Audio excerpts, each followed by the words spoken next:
시청하시기 전에 STV 상생방송 구독과 좋아요 눌러주세요.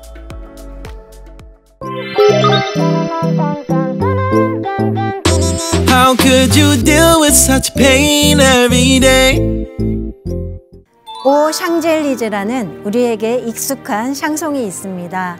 샹젤리제는 프랑스 파리 내에 있는 도로 명칭이죠. 이 호칭은 고대 그리스의 영웅들이 불사의 존재가 되어 영원히 복된 삶을 누리는 행복의 섬인 엘리시온의 들판을 뜻하기도 합니다. 인류는 고대부터 이상세계를 꿈꿔왔습니다. 화사한 복숭아 꽃잎이 날리는 무릉도원이나 티베트 불교 경전에 등장하는 샹바라나, 토마스 모어의 유토피아 등으로 여러 시대, 여러 지역에서 한결같이 병 없이 오래 사는 평화로운 세상을 꿈꿔왔는데요. 이러한 세계를 꿈으로만 간직해야 할까요? 오늘은 우리가 바라는 이상세계에 대해 알아볼까 합니다. 네, 오늘 도움 말씀 주실 남상현 소사님 모셨습니다. 소사님 어서 오세요. 예, 안녕하세요. 네, 지난 시간에는요, 상제님께서 직접 내려주신 생명의 주문인 시천주주와 태일주에 대해서 알아봤죠. 네네. 어떤 내용이었는지 정리해 주셨으면 합니다. 우주일년 시간 질서로 오는 이 가을 개백기 때 살 수 있는 유일한 법방은 의통이라고 말씀을 드렸습니다. 네. 예, 한마디로 이 의통은 가을 개백기 때 살 수 있는 하나님의 이 신권, 조화권으로 이렇게 말씀드릴 수 있는데요. 네. 이 각 종교 문화권에서는 그것을 하나님의 인, 해인이라고 불렸습니다. 그런데 그 의통의 핵심이 바로 상제님께서 내려주신 시천주주, 태울주 주문에 있습니다. 네, 오늘은 다가오는 우주의 가을 개벽기를 극복한 후에 맞이하게 되는 후천의 가을 모습에 대해 알아볼 시간인데요. 예, 이 춘생추사할 이 8장 이 제목도 지상 성경의 새 시대가 열린다입니다. 오늘은 우리가 그토록 기다리는 우주의 이 가을 세계에 대해서 살펴보도록 하겠습니다. 네. 먼저 춘생추사를 보도록 하겠습니다. 네, 우주라 하는 것은 사람 농사를 지어 가을철이 되면 인간 결실, 인간 시종자를 추린다. 그런데 비단 인간만이 아니라 인류 문화도 가을철이 되면 결실 문화, 알갱이 문화로 귀결되어 매듭이 지어진다. 따라서 후천이 되어 세상이 극치의 발전을 할 것 같으면 동서양이 합해져서 유형 문화와 무형 문화가 하나의 문화권으로 합일해서 통일된 문화가 이루어지는 것이다. 이렇게 통일 문화, 결실 문화를 들고 나오는 분, 그분이 바로 인간으로 오신 주제자 하나님, 증산 상제님이시다. 네, 우주의 가을, 후천이 되면 통일 문화가 열린다고 하셨는데요. 선천의 문화와는 어떻게 다른 건가요? 예, 한 2030년쯤 되면 지식이 3일마다 2배씩 늘어난다고 합니다. 네. 이제 이 지식이 소유의 대상이 아니고 검색을 하면 쉽게 알아볼 수가 있고 내일이면 다른 자료가 추가되거나 어제 유용했던 지식이 내일이 되면 쓸모없는 지식이 되기도 합니다. 네. 이런 어떤 극치의 정보 시대에 이렇게 살고 있는데요. 이러한 정보 혁명 시대를 일으킨 것이 유형 문화인 기계 문명, 물질 문명, 과학 문명입니다. 네. 우리가 이 살고 있는 이 세상은 컴퓨터, 그다음에 이제 핸드폰, AI 등 이 물질 문명이 아주 극치로 발달한 이게 시대입니다. 그런데 이 극치의 이 문명도 단지 기계에 의해서 이게 의존하는 것이고 기계가 다 알려주는 것이지 내가 직접 다 안다고 할 수는 없습니다. 이 태상 종교사님께서는 이 선천 문화에 대해서 이렇게 말씀해 주신 적이 있으신데요. 네. 한번 보겠습니다. 네. 인류 역사에는 문화라는 것이 있다. 그런데 이 문화도 유형 문화가 있고 무형 문화가 있다. 유형 문화인 기계 문명, 과학 문명, 물질 문명은 컴퓨터나 휴대폰과 같이 생활 이기, 즉 생활 도구로서 생활하는 데 편리를 주는 것이다. 우리가 살고 있는 이 세상은 물질 문명, 기계 문명이 아주 극치에 달했다. 허나 그런 좋은 극치의 문명이지만 기계가 없으면 소용없지 않은가? 기계가 없어서 단추를 못 누르면 무슨 소용이 있나? 단지 기계에 의존해서 아는 척하는 것이다. 한마디로 절름발이 문화다. 네, 맞습니다. 전기만 없어도 거의 조선시대로 돌아간 것 같을 테고요. 컴퓨터가 없으면 내가 성장되는 게 아니라 오히려 퇴보하고 있는 게 아닌가 하는 생각까지 들거든요. 네네, 맞습니다. 그래서 이 태상 종조사님께서는 이 현대 문명을 절름발이 문화다 이렇게 말씀을 해주셨습니다. 네. 이 내 정신이 발동해야 육신도 이렇게 움직이잖아요. 네. 예, 하지만 이 정신 문화도 후천 가을이 돼서 결실 문화가 나올 때 완성이 되는 것입니다. 인류 역사에 대해서 한번 짚어보겠습니다. 영국의 역사학자 아놀드 토인비는 인류 문명이 획기적으로 이 변화하는 시기를 산업혁명이라는 말을 썼습니다. 네. 이것이 이제 일반화가 이제 됐는데요. 네. 이 많은 학자들이 지금은 이제 5차 산업혁명이다 이렇게 말을 하고 있습니다. 네. 제가 4차 산업혁명까지는 들어봤는데요. 벌써 5차를 얘기하고 있나요?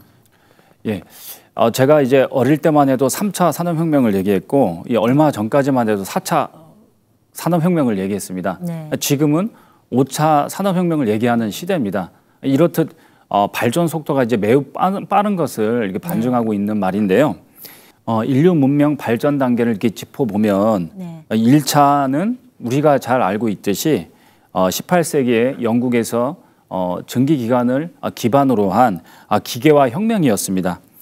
2차 이 산업혁명은 전기와 이 석유로 이 생산량이 급증하는 이 시대를 얘기를 합니다. 네. 그리고 이제 이 3차 이 산업혁명은 컴퓨터가 일상에게 보급되면서 지식이 폭증을 하게 됩니다. 이걸 이제 지식정보혁명이라고 합니다. 네. 이 4차 산업혁명은 이 3차를 기반으로 한 디지털, 그다음에 인공지능, 빅데이터, 그다음에 이제 바이오와 물리학, 전혀 이제 상관없는 이 경계라고 할 수 있는 이 두 부분이 융합을 해갖고 혁명을 이루는 융합기술혁명이라고 정의할 수 있습니다. 네. 그리고 이 5차는 바로 이 4차에서 더 나아간 미래 사회의 모습을 얘기하고 있습니다. 흔히 우리가 들어봤던 AI, 인공지능을 얘기를 합니다. 이 4차까지는 주로 기계에 의존을 했습니다. 근데 이 5차 이 산업혁명은 기계와 인간 중심의 이 교류, 상호 교류 문화를 얘기합니다. 네. 사실 요즘 뉴스를 보면 AI 때문에 사라지게 되는 일자리라든지 또 인류가 인공지능에 의해 지배당할 수도 있는 미래에 대한 어떤 비관적인 모습도 있는데요. 그렇다면 인간 중심이라고 하는 것은 어떻게 전개되어야 가장 바람직할까요? 말 그대로 인간 중심으로 네. 이 인간의 이 삶을 질을 이렇게 향상을 시키고 바로 이 가치를 이렇게 추구하는 것입니다. 이 문명이 이게 발전했지만 지금 전 세계 어떤 상황을 보면은 이 심각한 문제가 많이 대두가 되고 있는데요. 네. 이미 이 기계가 바로 이 인간의 이 지적 능력을 벌써 뛰어넘었습니다. 그렇기 때문에 인간만의 특별한 능력을 찾아야 할 때입니다. 그래서 이 기계 문명을 뛰어넘는 인간만의 능력을 발휘하는 것이 중요하다고 할 수 있습니다. 네, 그럼 그것이 인간 고유의 정신문화라든지 또는 인간의 영성을 높여주는 명상이나 수행문화가 될 수 있을까요? 예, 맞습니다. 최근 이 서구에서는 인류의 보다 나은 미래를 이렇게 만들기 위해서 서양 문명의 바탕 위에 네. 바로 질적으로 전혀 새로운 이 동양의 이 영성 문화를 활발하게 모색하고 있습니다. 네. 그 대표적인 이 내용이 1970년대 서구에서 이게 시작된 신과학과 동방의 이게 수행 문화입니다. 네. 이 물질 문화 이 극치 이 상황에서 그것을 통제하고 다스릴 수 있는 이 새로운 이 가치를 찾기 위한 몸부림 끝에 영성 문화, 일신 문화, 이 선문화에 대해서 이 관심을 갖기 시작을 했고 그 가능성을 적극적으로 타진을 하고 있는 것입니다. 네. 따라서 이제 이 물질과 더불어 우주의 이 신성이 충만한 인간의 이 정신 영역을 탐구해야 할 때입니다. 네. 그럼 후천이 되면 물질 문명과 더불어서 정신 문화가 함께 성숙한다는 그런 말씀인데요. 무형에 해당하는 정신 문화에는 어떤 것들이 있는지 구체적으로 설명 부탁드립니다. 예. 이 정신 문화가 이 문화의 모태입니다. 그러니까 인간 삶에 아주 필요한 이 가치관, 그다음에 이 철학, 그다음에 뭐 예술, 이 도덕성, 이 모든 것이 정신 문화라고 이제 할 수가 있습니다. 네. 그리고 인간의 이 영적 능력도 이 포함하는 것이 진정한 정신문화라고 이렇게 정의할 수 있겠습니다. 네. 근데 이 시대는 물질적 풍요가 어느 시대보다 자유롭고 그것을 누리고 있습니다. 네. 그런데 이 현대의 과학 문명은 오히려 어느 때보다도 인간의 이 정신의 이 방황과 불안을 야기하고 있는 것도 이게 사실입니다. 네. 그러니까 이 후천에는 우주일과 통일 문명이 열리는 때입니다. 그것은 첨단 과학 기술로만은 될 수가 없습니다. 네. 상제님께서 내신 오늘의 21세기 이 첨단 과학 문명이 이 기술이 상제님께서 내리신 이상향인 도술 문명과 이 하나로 통합이 되고 성숙되는 경제를 갈 때 네. 비로소 열리는 것입니다. 그래서 이제 상제님과 태모님께서는 후천 문명에 대해서 한마디로 이렇게 말씀을 해주셨습니다. 이 지심 대도술이다 이렇게 정의를 내려주셨습니다. 이 곧 말을 하지 않아도 네. 마음으로 이 소통을 하고 인류의 그 마음 속을 훤히 이게 들여다볼 수 있는 그리고 세상 만사를 바로잡을 수 있는 이 도통문화 이 대중화 시대가 열린다는 것을 상징적으로 하신 말씀입니다. 네. 후천 가을에는 이 사람의 마음이 활짝 열려 인간이 온 우주와 이 교감하고 만물의 이 신성과 대하는 고도의 영성문화, 천지일신문화가 열립니다. 인간이 살아있는 조화성신 자체가 돼갖고 그 의식이 전 우주에 울려 퍼질 수 있습니다. 언제 어디서 있어도 사람과 사람이 그다음에 인간과 신명이 서로 의사소통을 하게 됩니다. 시공을 초월한 전혀 새로운 영적 커뮤니케이션의 대혁명이 일어나게 됩니다. 이것을 만사지 문화라고 합니다. 네. 인간이 이 세상 모든 것을 알고서 인간과 신명 그리고 만물과 소통하는 경지에 오르는 것인데요. 그렇게만 된다면 인간 정신문화의 극치가 아닌가 생각이 됩니다. 예, 그렇습니다. 그것이 태상 종주사님께서 말씀하신 유형문화와 무형문화가 통일된 문화라고도 할 수도 있습니다. 네. 그럼 구체적으로 후천문화는 어떤 세상인지 한번 보도록 하겠습니다. 네. 다음 세상은 어떠한 세상이 펼쳐지느냐 할 것 같으면 알건 모르건 현실적으로 지상 성경이 펼쳐진다. 무엇이든 생각해서 마음먹은 대로 안 되는 것이 없고 그 이상 더 요구할 수 없는 그런 좋은 세상이 이 지구상에 펼쳐진다. 그것을 지상 성경이라 한다. 땅 위의 성경이라는 말이다. 또한 현실 성경이다. 예. 그와 관련된 상제님 말씀이 있습니다. 한번 제가 이제 읽어보겠는데요. 네. 도전 7편 5장 말씀입니다. 후천에는 만국이 화평하여 백성들이 모두 원통과 한과 상극과 사나움과 탐심과 음탕과 노여움과 번뇌가 그치므로 말소리와 웃는 얼굴에 화기가 무르녹고 지혜가 열려 과거, 현재, 미래와 시방세계 모든 일에 통달하며 소화풍 삼재가 없어지고 상서가 무르녹아 청아 명료한 낙원의 선세계가 되리라 이렇게 말씀하셨습니다. 네. 정말 그런 세계가 열린다고 생각하니 상제님 말씀만 들어도 기분이 좋아지는데요. 예, 그렇습니다. 저도 기분이 좋아지는데요. 네. 이 후천은 한마디로 완성, 통일, 조화의 세계라고 말씀드릴 수 있습니다. 인류의 꿈이 이 지상에 실현되는 성경 세계입니다. 네. 이때는 인간이 우주의 이상을 땅 위에 실현하는 인존 이념이 뿌리 내리는 시기입니다. 네. 인간이 온 우주와 교감하는 만사지 문화가 실현이 되게 됩니다. 또한 신과 인간이 합일하고 과학과 종교가 하나가 되고 정치와 종교가 이 통일하는 그러한 세계가 이루어집니다. 네. 이 선천상극의 투쟁과 반복은 완전히 사라지게 됩니다. 인간의 신성이 온전히 발현돼서 화기가 넘쳐흐르는 상생의 이 세계가 됩니다. 네. 이 상제님께서 열어주시는 후천 조화 성경을 기존 이 문화권에서는 이렇게 불러왔습니다. 천국, 서방 정토 세계, 불국토, 대동 세계 등이 바로 그것입니다. 네. 그렇다면 인간이 우주와 교감하는 영성이 극치에 달하는 그러한 문화는 어떻게 열릴 수 있을까요? 예, 사실 이것이 꿈과 같은 얘기일 수가 있는데요. 춘생추살해서 보겠습니다. 네. 만사지 문화는 타에 의존하지 않고 신명과 내 자신이 합일되어 내 스스로가 그냥 아는 것이다. 가을철에 야외에 나가보면 크고 작은 풀들이 있다. 풀 많은 데 가서 쪼그리고 앉아 관찰을 해봐라. 바늘보다 더 작은 풀도 있다. 헌데 그것도 씨를 맺는다. 그것처럼 가을 세상에는 천지 이법에 의해 백성들도 각자 그 위치에 따라서 백성 노릇 할 만큼 도통을 하는 것이다. 앞 세상으로 넘어가면 도통을 받기 싫어도 받게 된다. 가을이 되면 자기가 여물고 싶지 않아도 천지가 그냥 여물어 주는 것이다. 그게 바로 대자연 섭니다. 네. 만물이 가을이 되면 열매 맺고 씨앗이 생기듯이 네. 우주의 가을이 되면 인간 농사의 대상인 사람도 마찬가지 열매를 맺는데 그것을 도통이라고 합니다. 네. 물론 도통은 큰 도통도 있고 작은 도통도 있습니다.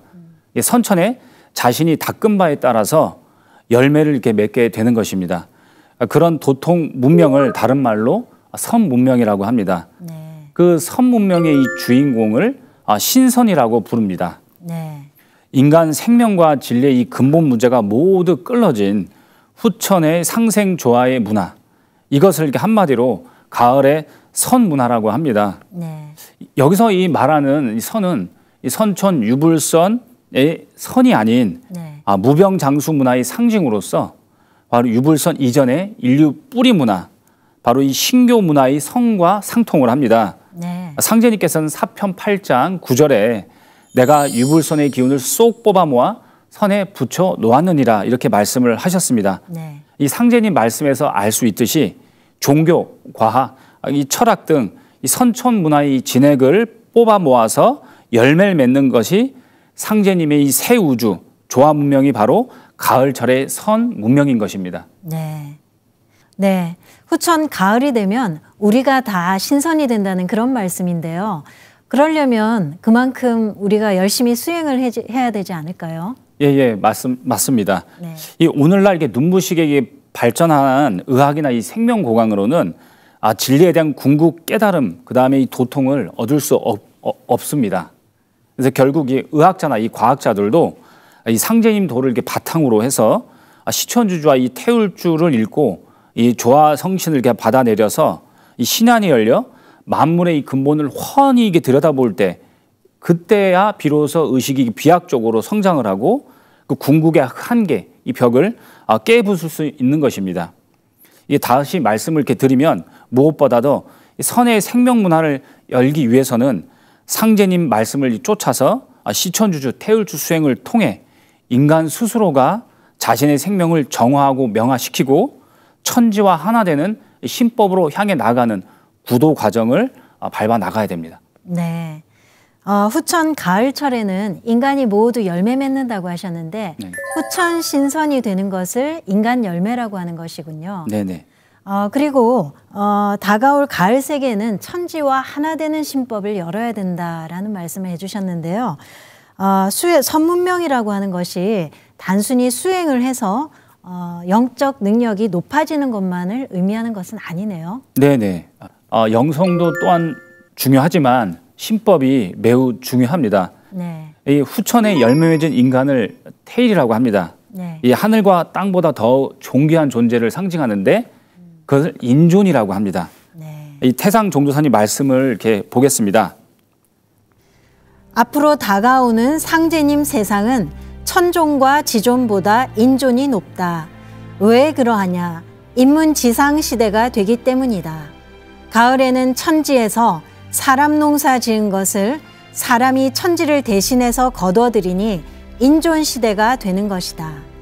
이제까지 인류 역사에서 사람이 창조의 경쟁을 해서 오늘날 이처럼 찬란한 문화를 꽃피웠다. 앞 세상에는 그 찬란한 문화가 더욱 성숙하여 신인이 합이라는 문화, 시천주 조화정, 영세불망 만사지하는 문화, 인존 문화가 열린다. 네, 후천은 만사지 문화, 즉 인간이 만사를 알고 행하는 인존 문화 시대가 열리는 거군요. 네네, 그렇습니다. 이 천지, 우주일련의 이 봄철 시대는 하늘이 이게 만물을 낳는 때입니다. 그래서 하늘의 역할이 가장 크다 해서 천존 시대라고 합니다. 그리고 이 여름철, 우주일련의 여름철은 자연 환경과 이 땅의 기운에 의해서 사람의 이 생김새, 사고 방식이 결정되는 때입니다. 그래서 그걸 지존 시대라고 합니다. 그로 인해 갖고 각 지역마다 이 문화가 다르고 정치, 경제, 종교가 다 다릅니다. 그래서 이 문화가 서로 대립하고 발전을 해온 것입니다. 그런데 이제 우주 가을철이 되면 인간이 신명과 하늘 땅보다 더 존귀한 인존 시대를 맞이하게 됩니다. 네. 가을에는 인간이 우주의 이상을 실현하는 존재, 그리고 그 이상을 직접 땅 위에 실현하는 존재가 됩니다. 그래서 가을 인간을 모두 인존이라고 부르는 것입니다. 네. 정리를 하면 인존은 천지가 낳아 길러온 우주의 열매로서 네. 우주의 대이상향을 건설하는 천지의 대역자를 뜻합니다. 네, 인간이 천지의 대역자가 된다니 너무 엄청난 스케일인데요. 하지만 인간 열매의 의미가 무엇인지 조금은 이해가 되는 것 같습니다. 그럼 후천의 국가의 형태는 어떻게 되나요? 예, 그걸 궁금해하신 분들이 많습니다. 이게 네. 춘생추살 299쪽입니다. 네. 이번에 상제님 진리로서 기존 상극의 문화를 회원 상생으로 매듭지으면 문명개화 삼천국이요 도술운통 구만리가 된다. 상제님의 만사지 문화가 구만리 장천에 운총하게 되고 문명은 삼천나라에 열려 꽃피게 된다. 상제님 세상이 되면 억압을 당하며 살아온 모든 족속들이 주권을 회복해서 각기 제 나라를 세우게 된다. 예, 세계가 통일된 후천이 되었다고 해도 국가나 정부가 사라지는 것은 아닙니다. 네. 후천에는 원시반본 이치가 작용을 하기 때문에 제 뿌리를 찾아서 제 민족 단위로 나라를 이렇게 구성하게 됩니다. 네. 각자 자기 고유의 문화성을 가지고 발전시켜 나가기 때문입니다. 이 상제님의 이 상생의 도를 바탕으로 살아나가면서 오히려 이제껏 볼 수 없는 가장 다양한 문화를 가지고 꽃을 피우게 되는데요. 이 통계에 의하면 전 세계 시족이 2,400여 개 정도 된다고 합니다. 네. 러시아는 130여 개 족속, 그리고 이 중국은 50여 개의 이 부족, 이 족속이 모여서 구성된 나라입니다. 네. 이 족속으로 합치면 거의 3,000개의 나라잖아요. 네. 이처럼 후천 세상은 대우주 천체권이 상제님 진리로 하나가 되고 3,000개의 나라로 문명의 꽃을 피우고 행복을 구가하는 조화 성경의 세상입니다. 네, 사실 지금도 여러 지역에서 민족 분쟁이 일어나고 있는 것으로 알고 있는데요. 그것은 민족이나 국가가 달라서인 경우가 많은 것으로 알고 있습니다. 후천이 되면 민족마다 나라가 생기게 되잖아요. 그러면 한 나라 안에서 다른 민족끼리 싸우게 되는 그러한 문제는 없어지겠네요. 그리고 또 궁금한 것이 있는데요. 후천이 되면 사람의 수명은 어떻게 되나요? 예, 좀 제일 관심 있는 또 분야인데요. 네. 예, 수십 년 전까지만 해도 나이가 한 만 60이 되면은 환갑이라고 해서 잔치를 벌였는데 지금은 그런 환갑 잔치를 하는 사람은 없습니다. 거의 네, 많지 그렇죠. 않거든요. 예, 요즘은 이게 늙는 것도 질병이라고 하는 시대를 이렇게 맞이했습니다. 이 선진국에서는 이 노화의 비밀을 풀기 위해서 막대한 이 재정을 투자해서 연구를 하고 있는데 최근에 노화의 이 원인이 DNA 속에 있다 이렇게까지 밝히기도 했습니다. 네. 의학의 이 비약적인 이 발전과 더불어 인류는 몸 개벽, 마음 개벽을 통해 상상할 수 없는 장수 문화를 맞이하게 됩니다. 네. 질병과 노화로부터 완전하게 해방되는 세상이 더 이상 꿈이 아니게 된 것입니다. 네. 후천에 이 누리게 될 구체적인 수명에 관련된 말씀을 보도록 하겠습니다. 네. 태모님께서 앞으로는 인간 수명이 상수는 1200살을 살고 중수는 900살을 살고 아무리 일찍 죽는 하수라도 700살을 산다고 하셨는데 거기에 그치지 않고 몇 곱쟁이 더 살 수도 있다. 네, 지금 우리의 수명은 후천 수명에 비한다면 어린애 수준이네요. 예, 그렇습니다. 이 불교의 미륵 하생경에서도 그때는 여자가 500세가 된 연후에 시집을 간다는 내용도 있습니다. 네. 그런데 이 장수 문명이 열리기 위해서는 먼저 이 깨달음이 선행이 되어야 합니다.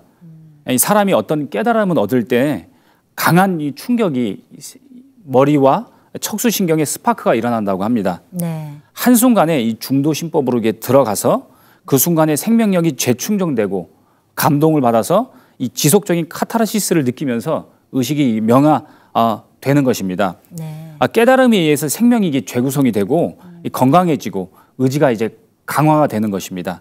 따라서 인간이 진정한 우주의 이 대역자, 인존이게 되려면 깨달음의 이 도통 문화가 선행이 되어야 되고 노력을 해야 됩니다. 네, 깨달음에 의해서 생명이 재구성된다는 말씀이 참 인상적입니다. 그럼 무병장수의 세상인 후천으로 넘어가는 것이 최고의 관건이 될 것 같은데요.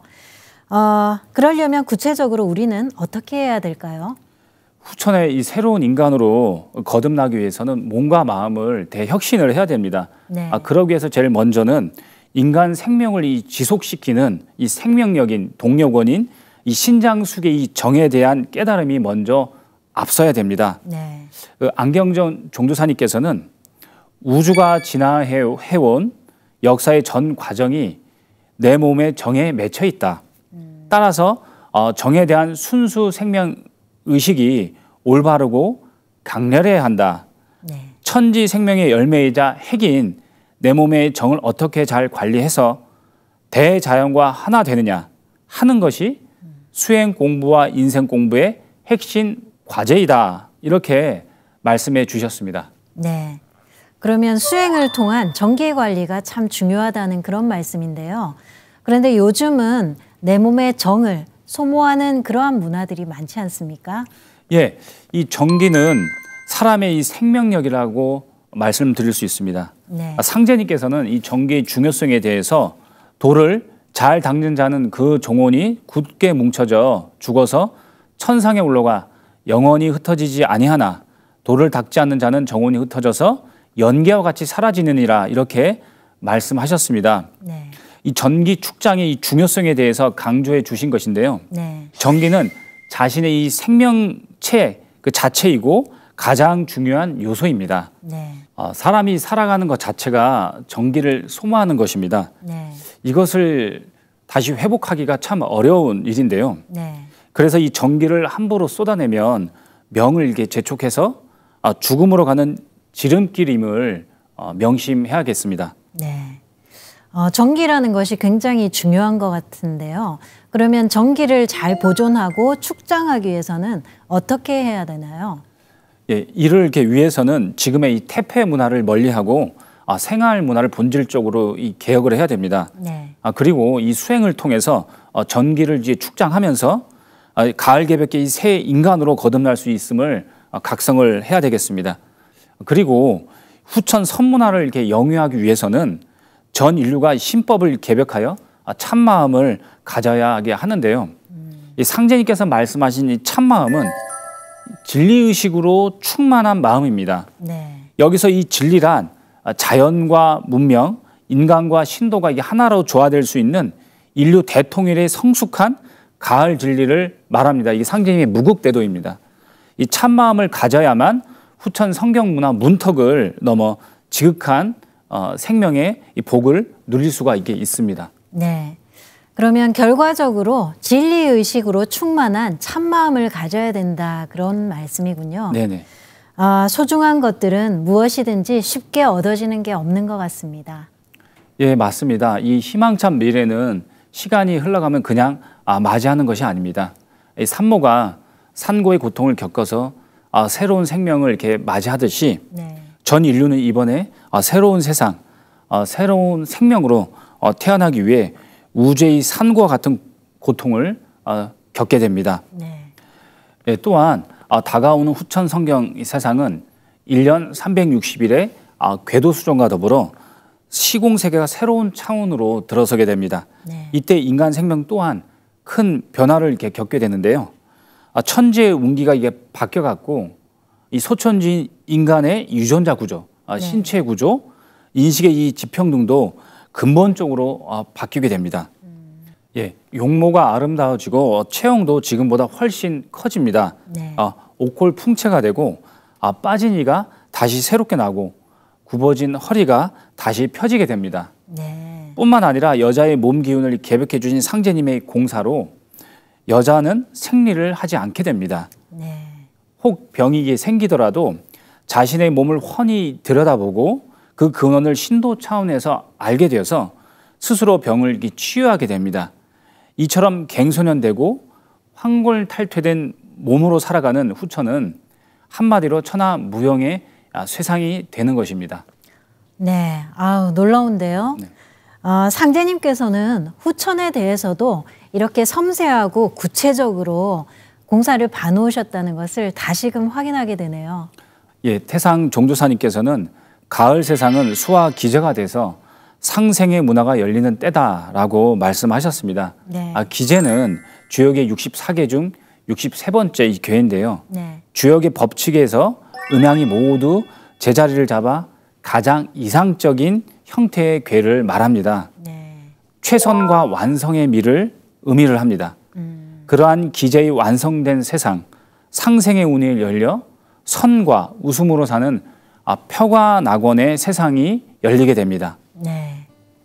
네, 수호사님 말씀을 들으니 우리가 그토록 바라는 세상이 눈앞에 펼쳐질 때가 멀지 않았다는 생각이 듭니다. 수호사님 오늘 좋은 말씀 감사합니다. 감사합니다. 네.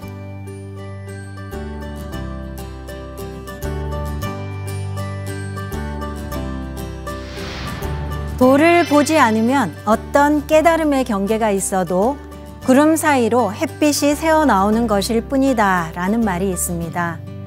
구름 낀 하늘에 해가 일부분만 보여도 환하고 따뜻하게 느낄 수 있지만 청명한 하늘에 빛나는 눈부신 태양과는 비교할 수 없죠.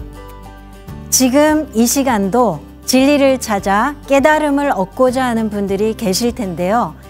우리의 마음과 몸을 온전히 밝혀주는 상제님 대도진리와 함께 하시는 건 어떨까요?